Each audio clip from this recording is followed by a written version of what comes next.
Operation Sindhu. Such a great adventure, the two leadership of the Indian ladies, army leaders.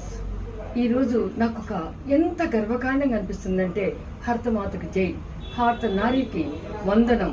ఈ రోజున ఎవరి నుదుట కుంకాలనైతే తుడిసివేయడానికి భర్తలు భార్యల ముందే భర్తలు చంపారో ఆ ఉగ్రవాదులందరినీ కూడా తుదముట్టించడానికి ఆపరేషన్ సింధూర్తో ఉగ్రవాద స్థావరాల మీద దాడిని ఇద్దరు మహిళా అధికారుల నేతృత్వంలో మోడీ గారు దాన్ని నడిపించిన తీరు దిగ్భ్రాంతిని కలిగిస్తుంది, చాలా ఆనందాన్ని కలిగిస్తుంది. ఈ రోజు భారత సైనికులకందరికీ కూడా నా వందనం. నేను ఒక సైనికాధికారి కూతుర్ని. ఈ రోజు నిజంగా చెప్పాలంటే గర్వంతో, నా ఆవేశంతో, ఉద్విగ్నంతో శరీరం అంతా కూడా పులకరించిపోతూ ఉంది.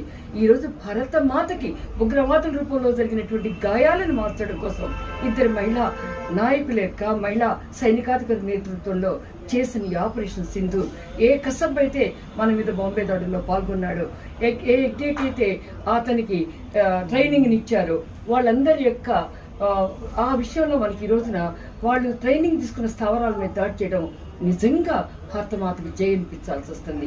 భారతమాతకి జై, భారత నారికి వందనం. మోడీ గారికి మనం ఒకటే చెప్పదలుచుకున్నాం ఈ రోజునంతా కూడా, భారతీయులారా, సైనికాధికారులారా, మీరంతా కూడా మీకు మంగళహారతలు ఇస్తున్నాం, మేమంతా కూడా మీ నుదుడు తిలకాన్ని దిద్దుతున్నాం, మీరంతా ముందుకు పోండి, మీ వెనక మేమున్నాం, మేము కలిసి ఈ హిందూ భారతమాత యొక్క మనకు కన్నీటిని తుడుద్దాం, భారత ఖండ ఏకతని సాధిద్దాం, ముందు కదులు.